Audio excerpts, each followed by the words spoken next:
आपली काही ओळख नसताना तुम्ही मला डॉक्टरांकडे घेऊन आलात, त्यांचे पैसे पण दिले. Thank you so much. अगं थँक्स काय, साधी माणुसकी आहे ती. बरं तुझी ओळख नाही करून दिलीस आणि त्या माणसाची झटापट का झाली तुझी?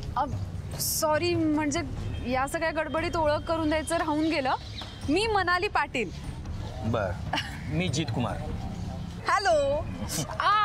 ओ सॉरी सॉरी सॉरी सॉरी. काय करतेस?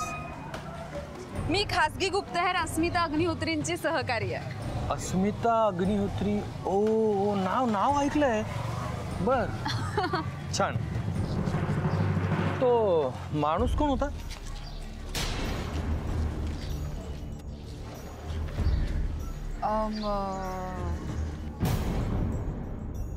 काय झालं? नाही म्हणजे तुला सांगायचं नसेल तर नको सांगू, तसं काही नाही आहे. नाही म्हणजे तसं काही नाही.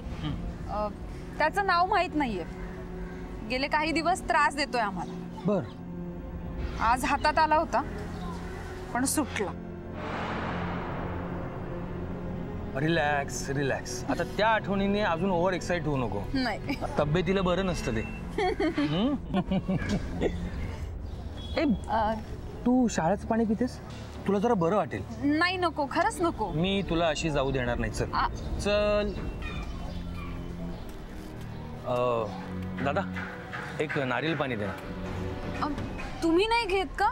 नाही, मला डायबिटीस आहे, सो शाळा नॉट अलाउड. बरं.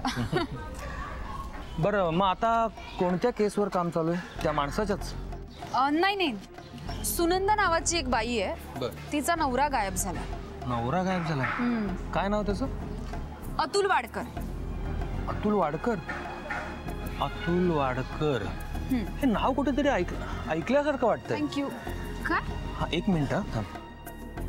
अतुल वाडकर. नाही हा अशोक वाडकर आहे. हे माझ्या असा ओळखीतलाच आहे. तो नाही.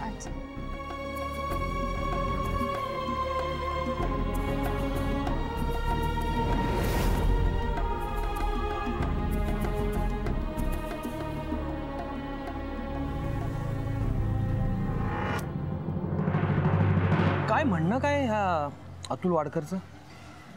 सुनंदाचं असं म्हणणं आहे की ती एका ठिकाणी तिच्या नवऱ्यासोबत अतुल सोबत पूजेला गेली होती. बर.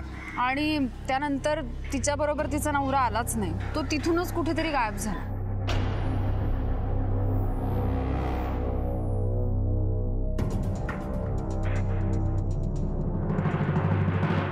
हॅलो रावराणे साहेब. हां, कालच मी केतन एंटरप्राइजेसमध्ये येऊन गेले.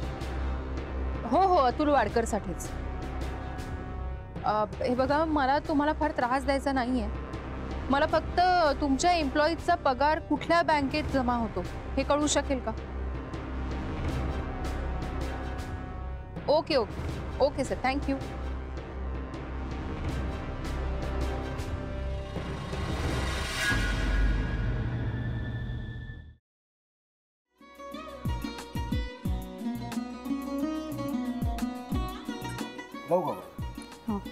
असाच लावू ना.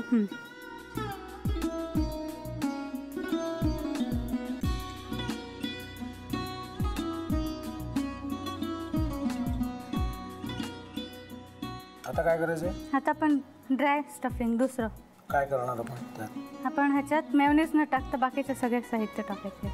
अच्छा, हे सगळं. ऋतू, माझा तर विश्वासच बसत नाहीये. म्हणजे अगं बहिणी आमचं लग्न व्हावं म्हणून किती प्रयत्न करत होते आणि ते सगळं करताना की शिवच्या आम्हाला माहिती पुरवते. नाही, मला नाही वाटत. गौरी खूप चांगली असतो म्हणून तुला सगळं जगत चांगलं दिसतं, पण शिव उगाच बोलला असेल का? त्याच्यावर विश्वास नाहीये का तुझा? शिववर पूर्ण विश्वास आहे मी माझा. पण तो आता हे जे काही करतोय ना, म्हणजे निशा बहिणी समोर त्या राधिका सोबत फिरण्याचं नाटक वगैरे, ते त्याचा काही उपयोग होणार नाहीये. अगं असं कसं म्हणतो? अगं नीलिमा, जतीन भाईंचा कॉल आहे.